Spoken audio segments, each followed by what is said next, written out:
Welcome to my channel, the DSS Digital School of Science. আজকের ক্লাসে আলোচনা করব যোগাযোগ ব্যবস্থা বা সঞ্চার ব্যবস্থার যে উপাদানগুলো রয়েছে তার একটা সংক্ষিপ্ত চিত্র আমরা আলোচনার মাধ্যমে দেখব। তো প্রথমে আমি জানব যে যোগাযোগ ব্যবস্থা আসলে কি।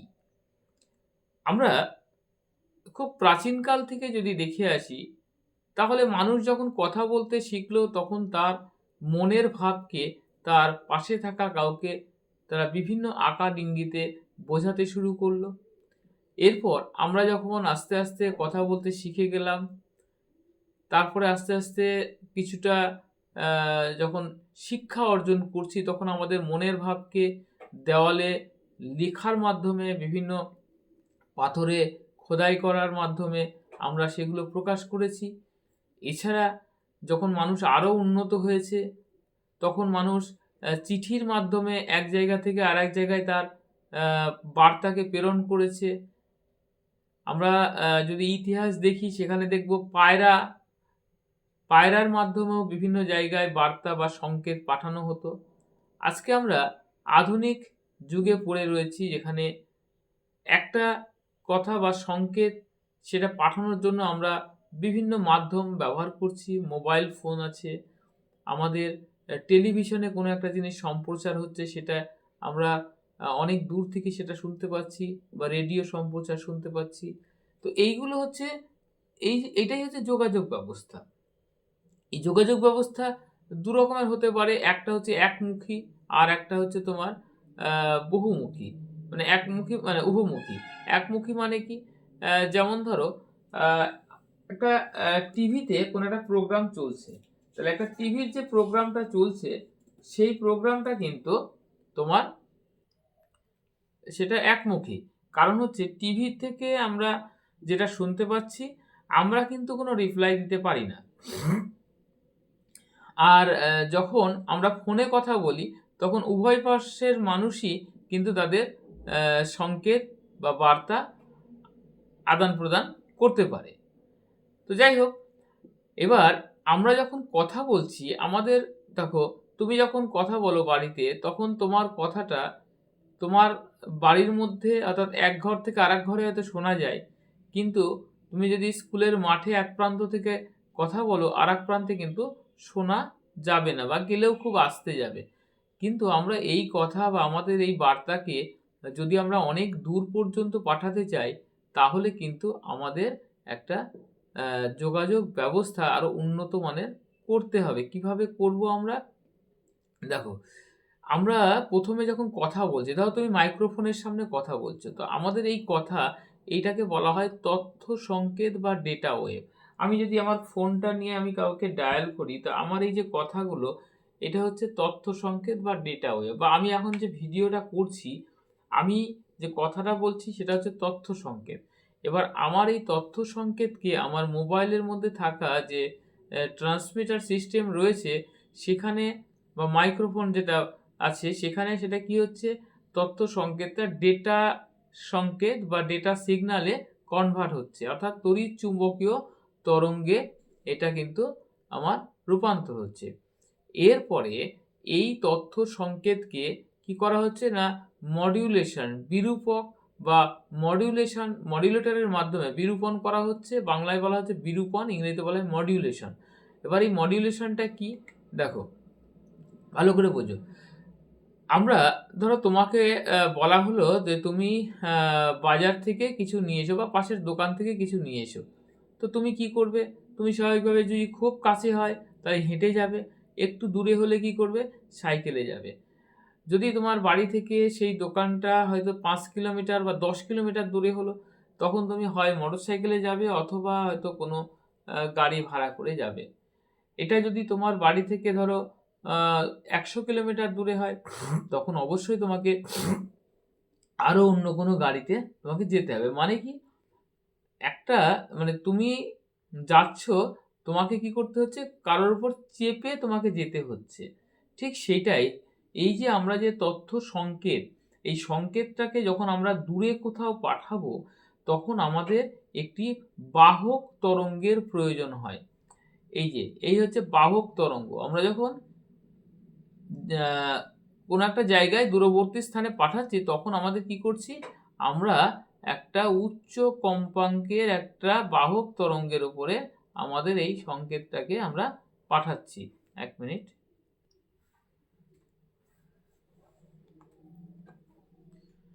একটি হয় যার কম্পাঙ্ক অনেক বেশি। এই বাহক তরঙ্গের উপরে এই যে তথ্য সংকেতের যে তরঙ্গটা দেখতে পাচ্ছ, এই তথ্য সংকেতের তরঙ্গটাকে বাহক তরঙ্গের উপরে চাপিয়ে দেওয়া হলো। এই যে পদ্ধতি, অর্থাৎ বাহক তরঙ্গের উপরে তথ্য সংকেতকে চাপানো বা যুক্ত করা হয়, এই পদ্ধতির নাম হচ্ছে মডিউলেশন বা বিমোচন। ঠিক আছে, তাহলে এটাকে বলা হচ্ছে মডিউলেশন বা বিমোচন, এবং যে যন্ত্রের সাহায্যে করা হয় তাকে বলা হয় মডিউলেটর। এবার এটা কি করা হচ্ছে, এইবার মডিউলেটর বা এই মডিউলেশন করা হলো বাহক তরঙ্গের উপরে তথ্য সংকেতকে পাঠিয়ে। এবার সেটা চ্যানেলের মধ্যে পাঠিয়ে দেওয়া হলো। চ্যানেলে মানে যে মাধ্যমের মধ্য দিয়ে আমার এই সংকেতটা যাবে। এখন যাওয়ার সময় আবার কি হচ্ছে, বিভিন্ন আশপাশ থেকে বিভিন্ন তরঙ্গ এর মধ্যে মিশে যায়। এটাকে বলা হয় নয়েজ বা অপস্বর। এটা তুমি চাইলেও হবে, না চাইলেও হবে। বিভিন্ন অপস্বরগুলো কিন্তু এই ট্রান্সমিশনের সময় মানে এই আমার তথ্য সংকেতের সঙ্গে মিশে যাচ্ছে। এগুলোকে বলা হচ্ছে কি অপস্বর। তাহলে চ্যানেলের মাধ্যমে এবার আসলো কোথায়, এবার আসলো রিসিভারে, মানে গ্রাহক যন্ত্রে। মানে আমি যখন ফোন করলাম, আমার ফোনের মাধ্যমে ট্রান্সমিট হয়ে সেটা প্রথমে টাওয়ারে গেল, সেখান থেকে স্যাটেলাইটে গেল, স্যাটেলাইট থেকে আবার চলে আসলো কোথায়, আমার যাকে আমি ফোন করেছি তার ফোনের টাওয়ারে, সেখান থেকে তার মোবাইল ফোনে রিসিভার রয়েছে, সেখানে একটা অ্যান্টেনা, রিসিভার অ্যান্টেনা রয়েছে। যদিও সেটা বাইরে থেকে হয়তো দেখা যাচ্ছে না, কিন্তু ভেতরে সেই অ্যান্টেনাটা রয়েছে এবং সেখানে সেটা রিসিভ হলো।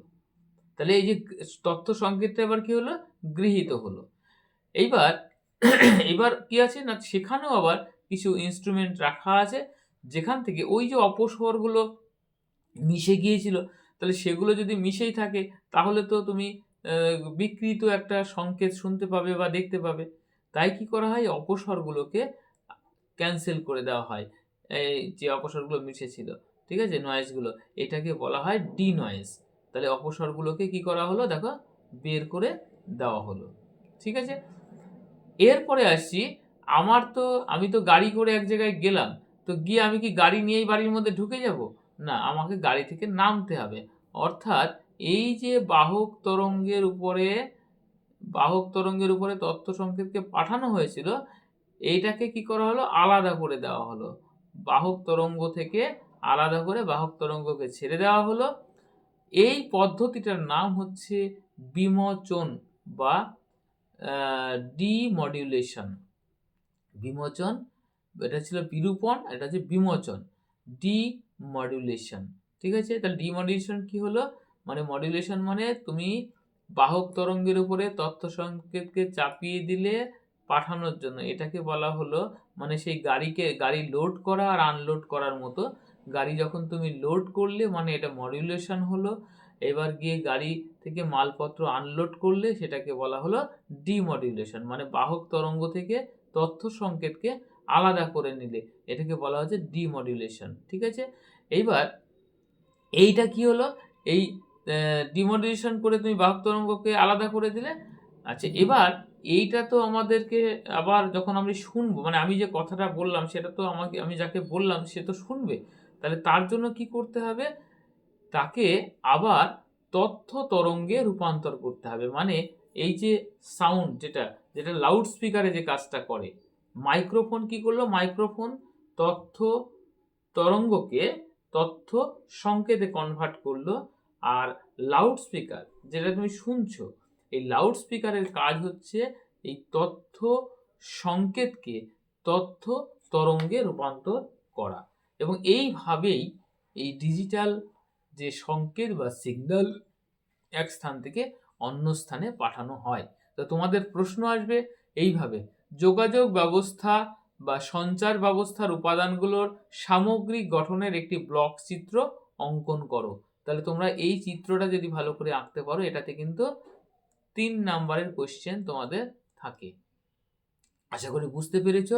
আমরা পরের দিনের ক্লাসে এর পরবর্তী অর্থাৎ এই বিমোচন কত প্রকারের হয়, মানে কিভাবে বিমোচন করা হয়, বাহক তরঙ্গ কি জিনিস, তার কম্পাঙ্ক কি হবে, এই ধরনের বিষয়গুলো নিয়ে আমি আলোচনা করব। থ্যাংক ইউ ক্লাসটি দেখার জন্য। তোমরা চ্যানেলে নতুন হয়ে থাকলে অবশ্যই সাবস্ক্রাইব করে রেখো আর ভিডিওতে একটি লাইক এবং কমেন্ট করবে।